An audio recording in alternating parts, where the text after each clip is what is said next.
এদেশের জনগণ একত্রে অস্ত্র হাতে নিয়েছেন, দেশ স্বাধীন করেছেন, তার ভাগ্যকে তার হাতে নিয়েছেন এবং তদ্রূপ 90-তে নিয়েছেন, তদ্রূপ 26-এ নিয়েছেন।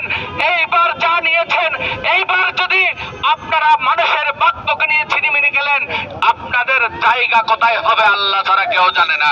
চট্টগ্রাম নগরীতে খুরশী থানা যুবদলের উদ্যোগে রোজাদারদের মাঝে ইফতার বিতরণ করা হয়েছে। বন্ধুরা আমার, শেখ হাসিনার মতো বড় ফ্যাসিস্ট এই দক্ষিণ এশিয়ায় ছিল না। যে দক্ষিণ এশিয়া থেকে ফ্যাসিস্ট হাসিনা বিদায় হয়েছে মাত্র আধা ঘন্টা 30 মিনিটের নোটিশে।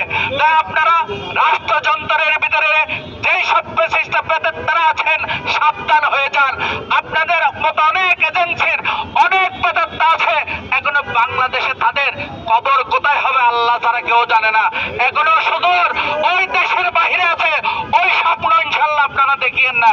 21 মার্চ শুক্রবার নগরীর জমিয়াতুল ফালাহ জামে মসজিদ এলাকায় প্রধান অতিথি মহানগর যুবদলের সাবেক সাধারণ সম্পাদক মোহাম্মদ শাহেদের উপস্থিতিতে শত শত রোজাদারদের মাঝে ইফতার বিতরণ করা হয়।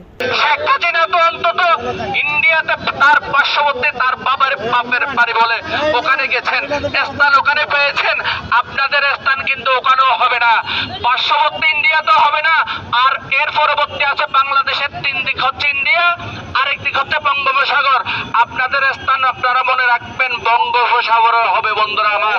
সুতরাং সজাগ সচেতন হয়ে যান, অসত্য থাকলে শুদ্ধ হয়ে যান, মানুষের অধিকার মানুষকে ফিরিয়ে দিন।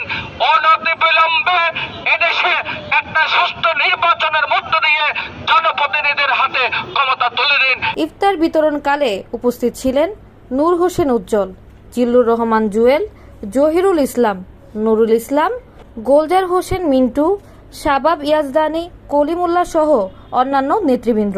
আপনারা এদিক সেদিক না করে অনেক দিন হয়ে গেছেন, আপনারা সাধারণ মানুষকে তার ভোটের অধিকারটা ফিরিয়ে দিন। সাধারণ জনগণ তাদের ভোট প্রয়োগের মধ্য দিয়ে এদেশের মানুষের ভাগ্যকে নির্ধারণ করবেন। নিউজ ডেস্ক, দৈনিক আজাদী।